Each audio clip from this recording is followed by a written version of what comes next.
kelas 7A. Di sini saya ingin menceritakan sebuah cerita rakyat yang berjudul Malin Kundang. Pada zaman dahulu kala, ada sebuah keluarga miskin yang terdiri dari seorang ibu dan anak satu-satunya yang bernama Malin Kundang. Bapak dari Malin sudah tiada ketika Malin masih bayi. Sedangkan ibu Malin yang bekerja keras sepanjang hari agar mereka bisa makan dan bertahan hidup. Sang anak, Malin adalah anak yang baik dan pintar, walaupun agak sedikit nakal. Dia selalu membantu ibunya setiap saat dan sangat mencintainya. Tidak terasa, waktu cepat berlalu. Malin tumbuh menjadi pria yang pintar, tampan, dan kuat. Meski ia dan ibunya bekerja keras sepanjang hari, tetap saja keluarganya masih miskin. Akhirnya, Malin pun sedih melihat ibunya yang bekerja di waktu tuanya. Akhirnya, Malin meminta izin untuk pergi ke kota besar untuk mencari pekerjaan.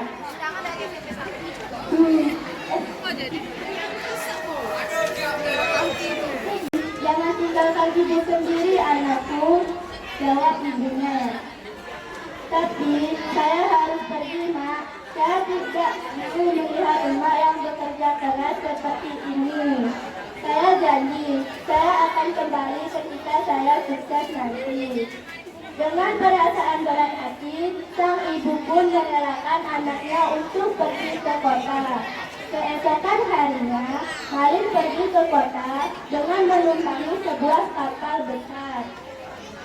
Malin adalah pria yang tampan, cerdas, dan kuat. Banyak gadis yang jatuh cinta kepadanya, termasuk putri saudara terkaya di kota tersebut. Ternyata Malin juga jatuh cinta kepadanya. Oleh karena itu, untuk menikahi gadis itu, ia bekerja sangat keras. Ia bahkan mengubur masa lalunya, mulai dari asal hingga ibu kandungnya sendiri. Hingga akhirnya mereka pun menikah dan ia menjadi orang terkaya di kota tersebut yang memiliki banyak rumah mewah, kapal dagang, dan buruh atau budak yang banyak. Sang Malin pun hidup sejahtera saat itu. Namun dia lupa akan ibunya yang selalu memohon doa keselamatannya, ibunya yang selalu menunggu anaknya kembali pulang di tepi laut saat pagi-pagi, ibunya yang selalu merindukannya. Namun Malin tidak pernah kembali. Pada suatu hari, istri Malin Selastiastu, perkenalkan nama saya Kak Dwi Esayani. Saya mewakili kelas 8B.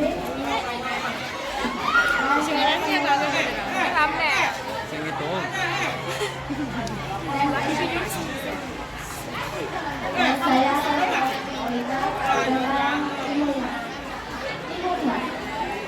Pada zaman dahulu kala, ada seorang janda tua bernama Mosari. Janda tua seorang diri atau seorang anak yang menemaninya. Mengingat umurnya yang semakin tua, Mosari hampir tidak bisa melakukan semua pekerjaannya, mulai dari bercocok tanam hingga mencari bahan berkat untuk hidup. Hari-harinya selalu seperti ini datangnya dia memiliki anak yang bisa ia sayangi dan membantu meringankan pekerjaan. Mosari menjadi jadian katakan akan takdir yang diberikan Tuhan kepadanya. Seperti hari-hari sebelumnya, Mosari pergi ke hutan untuk mencari kayu bakar. Saat hendak pulang, tiba-tiba muncul buku itu karena kesal jahat yang suka memakan anak manusia. Buku itu hiduplah seorang lelaki yang bernama Jakarta. Dia tinggal sendirian di sebuah rumah di pinggir ikan. Sehari-hari dia menghabiskan waktunya dengan memancing.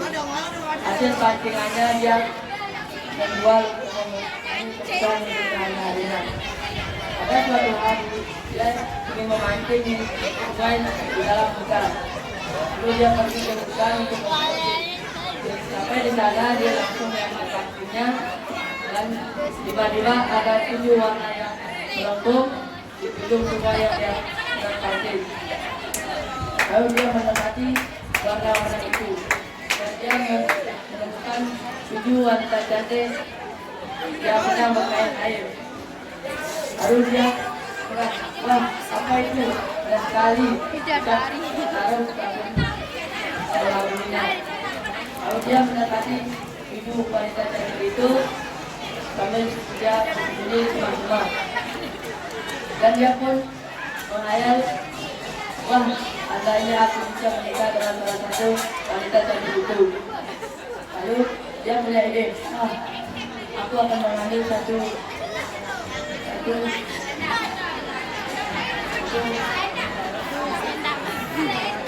selendang itu. Lalu dia mendekatinya dan mengambil selendang itu. Lalu dia menyembunyikannya di balik parinya. Hari pun semakin sore, karena bidadari itu pun makan sendiri kayangan. Dan bidadari itu sudah bersiap-siap. Salah satu bidadari itu kehilangan selendangnya. Salah satu bidadari tertua berkata, kita tidak akan menunggunya di sini. Ayahanda akan menunggu kita. Dan bidadari itu pun pergi ke kayangan. Satu bidadari itu menaik sendirian di gunung.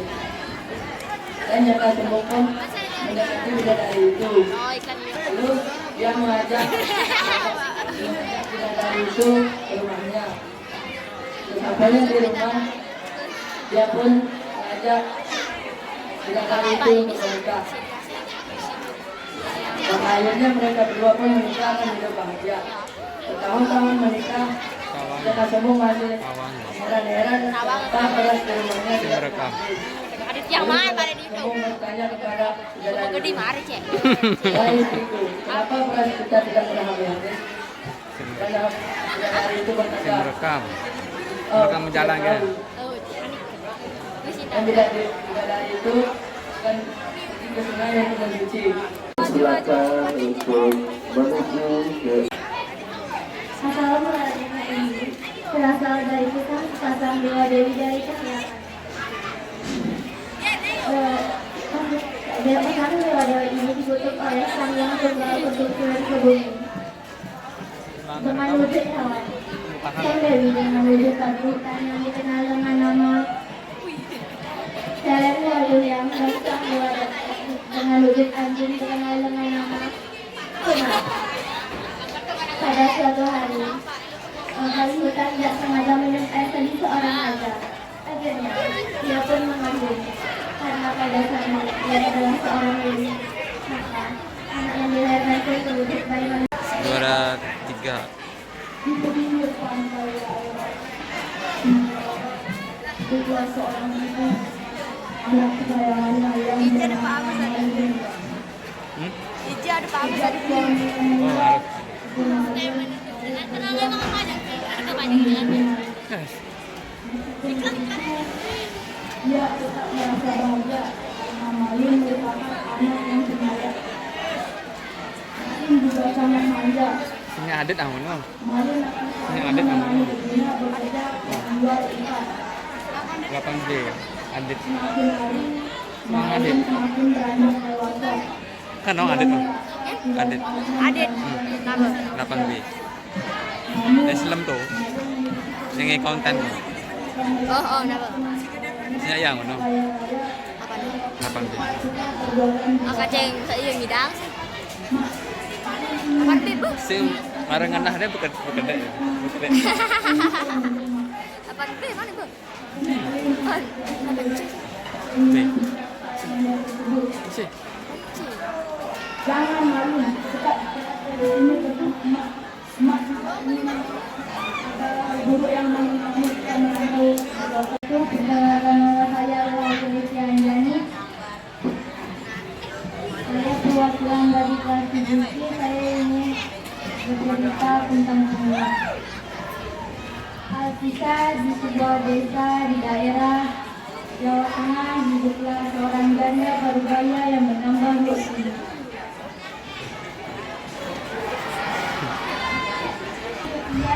Ia